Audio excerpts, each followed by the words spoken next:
반갑습니다. 송지준입니다. 며칠 전에 제가 정확하게 말씀을 드렸죠. 한덕수 권한대행 체제는 다시 부활할 수밖에 없다라고 명확하게 말씀을 드렸습니다.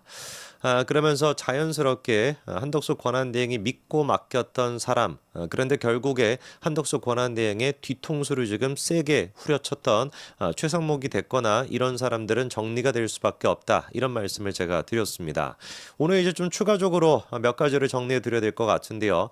일단 첫 번째 같은 경우는 아시는 바처럼 한덕수 권한대행이 복귀할 수 있는 가능성이 아니라 원래 뭐 가능성이 100%였고 이 시간이 굉장히 앞당겨졌다라고 하는 걸 말씀을 드릴 거고요. 그리고 두 번째 같은 경우는 최상목 권한대행의 이 배신 행위 이후에 추가적으로 지금 이제 이복현 금감원장 또한 마찬가지로 똑같은 입장을 보여가지고 우리한테 충격을 주고 있는데 도대체 최상목과 이복현 이 두 사람이 보수 국민들의 역사상 배신자로 낙인 찍히지 않기 위해선 앞으로 무엇을 해야 되는지 이거를 좀 말씀을 드리겠고요. 그리고 또 궁극적으로 지금 이 순간에도 이렇게나 모든 사람들이 정말 이제 그 민주당의 폭거에 같이 휩쓸려 가지고 보수를 괴멸시키겠다라고 난리를 치고 있는 이 와중에도 끝까지 보수 진영을 지키기 위해서 충직하게 그 자리를 지키고 있는 사람들에 대한 이야기까지 요 세 가지를 좀 말씀드리고자 합니다.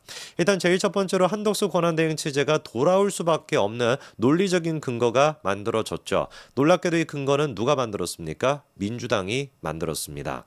자, 일단 이번에 민주당이 결정한 게 윤석열 대통령에 대한 탄핵안에서 첫 번째 이유를 빼겠다라는 것인데 첫 번째 이유가 뭐였습니까? 내란죄와 관련된 거 이거를 빼겠다라는 거예요. 그러니까 두 번째 계엄을 선포한 것 자체가 헌법에 위반이 된다. 요거만을 가지고 윤석열 대통령을 탄핵시켜 달라라고 이제 헌재에게 요청을 했습니다. 생각해 보십시오. 애당초 윤석열 대통령을 탄핵시켰을 때, 탄핵소추안을 통과시켰을 때 민주당이 주장했던 게 뭐였어요? 내란 수계다, 내란 수계 동조범이다, 뭐 이래가지고 그 난동을 부렸던 게 민주당 아니었나요? 지금 여의도 광장이 됐거나 광화문 광장이 됐거나 여기를 가득 채우고 있는 윤석열 대통령을 탄핵시켜야 된다라고 주장하는 사람들한테 물어보십시오. 윤석열 대통령 왜 탄핵시켜야 된다라고 물어보냐면은 99.99%의 사람들이 그 사람 내란 수계잖아, 내란 수계범이잖아 이렇게 할 건데요. 그런데 이 지금 상태에서 내란죄를 갖다가 빼고 그냥 계엄 자체가 위헌이었다라는 것만을 가지고 탄핵시켜 달라는 것은 애당초 민주당이 어거지로 통과를 시켰던 이 탄핵소추안 자체가 원천적으로 무효다. 원천적으로 이거는 근본적으로 잘못됐다라고 하는 것을 명확하게 방증하는 거겠죠. 원래 내란죄 같은 경우는 윤석열 대통령의 내란죄 여부는 누가 결정하는 겁니까? 형법상 문제이기 때문에 법원에서 결정을 하는 겁니다. 그럼 제가 질문해 볼까요? 내란죄에 대해 가지고 기소가 됐습니까? 기소조차도 지금 안 됐습니다. 아직도 수사가 지금 진행 중인 상황이란 말이에요. 기소조차도 되지 않았고 1심, 2심, 3심 어떤 것도 나오지 않은 상태임에도 불구하고 윤석열 대통령은 내란죄다. 윤석열 대통령은 내란 수괴다라고 확정을 시켜놓고 그거를 바탕으로 헌재에다가 탄핵시켜달라고 했으니까 원천적으로 이것이 무효다라고 하는 게 원래 우리가 주장했던 거 아니었습니까? 그런데 민주당이 이번에 내란죄 자체를 아예 빼버린 거예요. 왜? 시간에 오래 걸릴 것 같으니까 헌재에 가가지고 이게 내란죄가 성립이 되냐 안 되냐 이거를 따지고 있으면은 우리 쪽에서는 당연히 뭐라고 항변하겠습니까? 아니 형법상 이 문제 같은 경우는 죄가 되는지 안 되는지 그거는 법원에서 결정해야 되는 것인데 법원의 판결이 아직 안 나왔습니다. 이렇게 나오는 게 뻔할 뻔치 아니겠습니까? 그러니까 이재명을 대통령 만들겠다고 찌재명을 대통령 만들기 위한 조기 대선을 위해 가지고 형법상 지금 내란 자체를 빼버렸다라는 거예요. 근데 생각해 보십시오. 이렇게 된다면 누구 또한 탄핵이 무효가 될 수밖에 없어요. 한덕수 권한대행도 무효가 될 수밖에 없는 겁니다. 한덕수 권한대행에 대해 가지고 탄핵을 시켰던 근거 자체가 뭐였습니까? 내란 수괴범인 윤석열 대통령을 갖다가 막지 못했다, 방조했다. 그래가지고 지금 통과시켰던 거 아닙니까? 아무런 죄가 없습니다. 한덕수 권한대행 같은 경우는 그냥 딱 한 가지 대통령의 내란죄를 국무회의에서 막지 못하고 공모 묵인 방조했다. 이게 사실상 유일한 탄핵 소추의 근거였는데 이게 지금 사라졌잖아요. 당장에 그러니까 헌재는 어떻게 해야 됩니까? 윤석열 대통령에 대해 가지고 탄핵 소추안 그거를 기각시키고 한덕수 권한대행에 대한 탄핵 소추안도 반드시 빠르게 기각을 시켜야 된다라는 거죠. 다시 국회에서 의결을 해가지고 계엄에 대한 문제가 이게 뭐 위헌이냐 아니냐 요거 한 가지만을 가지고 다시 의결을 해서 다시 표결해가지고 올리라라고 하는 게 헌재가 해야 되는 유일한 일입니다.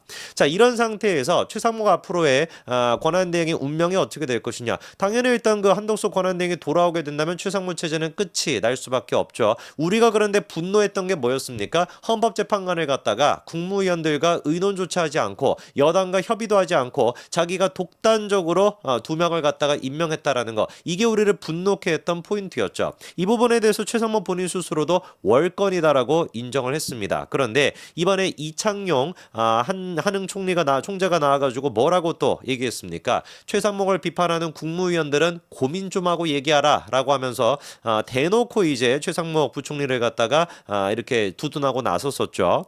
그때 이제 했던 얘기가 이거예요. 최권한대행을 적극적으로 지지하고 우리나라를 위해 최권한대행을 도와주는 것이 중요하다라고 하면서 앞으로 일주일이 기대가 된다라고 얘기했는데, 그 일주일이라는 게 1월 6일부터 시작해가지고 일주일 되는 거 아니겠습니까? 저는 이 모습을 보면서 무슨 의미로 이런 얘기를 했는지는 이해가 돼요. 이창용 지금 뭐 총재도 그렇고 최상목 권한대행도 그렇고 어떤 맥락 속에서 이런 얘기를 했고 이런 행동을 했는지가 이해가 됩니다. 그러나 정치인이 아니다라고 하는 게, 현실 감각이 떨어진다라는 게 모든 행동과 말에서 드러나는 겁니다. 이 사람들이 지금 전제하고 있는 건 뭐예요? 민주당이 정상인이다.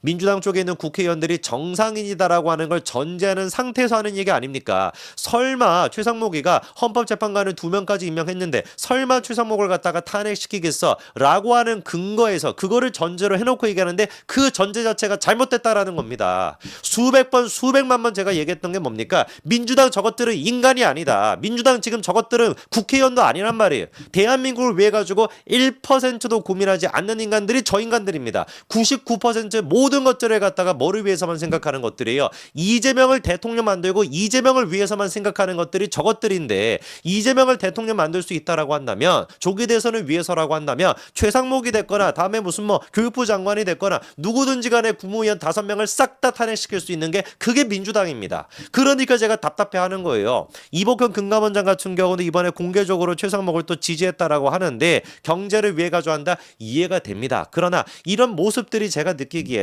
현실 감각이 없는 텐선비 같은 모습인 거 아니냐라고 하는 거에 우라통이 터지는 겁니다. 우리가 몇 년 동안 겪었던 저 찌째명과 저 찌교도 인간들은 우리가 상식적으로 행동한다고 해서 상식적으로 맞받아치는 그런 인간들이 아니거든요.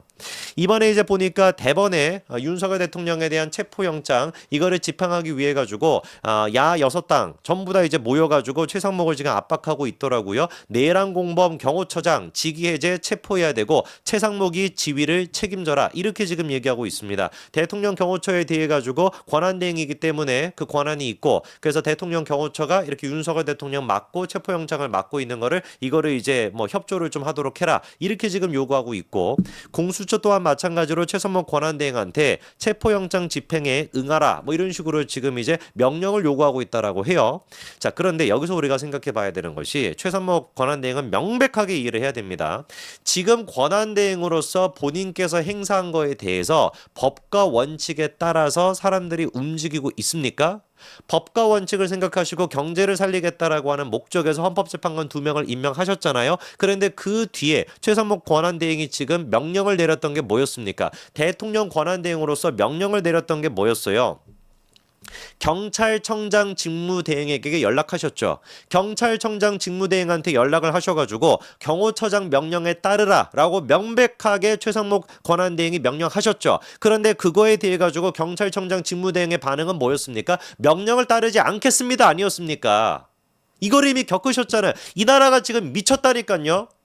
경찰청장 직무대행이 당연히 법과 원칙에 따라가지고 대통령 권한대행의 명령을 들어야 되는데 대놓고 항명을 하고 나 항명 잘했죠 라고 경찰청장 직무대행이 언론한테 떠들어대고 있는 거, 그거를 지금 최상목 권한대행이 직접 느끼지 않았습니까? 지금 이제 경찰청 관계자가 하는 얘기가 뭐냐, 법과 원칙에 따라서 최상목 권한대행의 명령을 이행하지 않았다, 이렇게 지금 대놓고 얘기해. 이 미친 인간들 아닙니까? 경찰청장 직무대행이 뭐라고 지까짓게. 대통령 권한대행이 명령을 내렸잖아요. 경호처장 명령에 따르십시오. 경찰청장은 경호처장 명령에 따르십시오. 명확하게 이렇게 최상목 권한대행이 명령을 내렸음에도 불구하고 그거에 대한 답은 뭐였다? 나 명령 안 따를 건데요. 내가 생각하기에 법과 원칙에 맞지 않으니까 나는 명령 안 따르겠습니다. 라고 그렇게 대놓고 항명을 했고 이미 그리고 항명했다라는 걸 언론들한테 지금 떠벌리고 댕기고 있잖아요. 우리가 항명했죠. 우리 잘했죠. 경찰은 진짜 민주당에 지금 맞게끔 잘 놀고 있죠. 왈왈왈 이런 개같은 소리 지금 하고 있지 않습니까? 이거림의 최상목 권한대행이 느끼셨잖아요. 이러니까 제가 말씀을 드리는 거예요. 민주당 저 잡것들에게 법과 원칙이라고 하는 상식을 기대하면 안 된다. 말도 안 되는 짓거리를 하기 때문에 우리가 먼저 막 양보하듯이 그렇다고 법과 원칙을 어기시라는 말씀을 드리는 것이 아니라 우리라도 원칙을 명확하게 했어야죠. 한덕수 권한대행이 원칙을 명확하게 지켰던 것처럼 최상목 권한대행도 원칙을 명확하게 지켰어야 되는 겁니다. 이러니까 제가 우라톡이 터지는 거예요.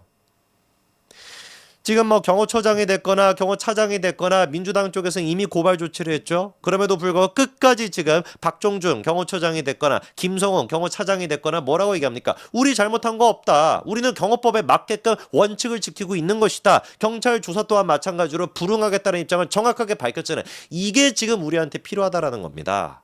충신이라는 게 다른 게 충신이 아닙니다. 법과 원칙에 따라서 법과 원칙을 지키는 거, 그게 충신인 거 아니겠습니까? 경제 논리 이런 거를 지금 생각할 시간이 있다면 대한민국의 근간이 지금 흔들리고 있다라는 거, 대한민국의 근간이 뿌리 뽑히고 있다라는 거, 경찰청장 권한대행조차도 대통령 권한대행의 말을 대놓고 무시하고 나 잘했죠라고 자랑하고 있다라는 게 현실이라는 걸 좀 느끼시기 바랍니다. 여기까지 말씀드리겠습니다. 감사합니다.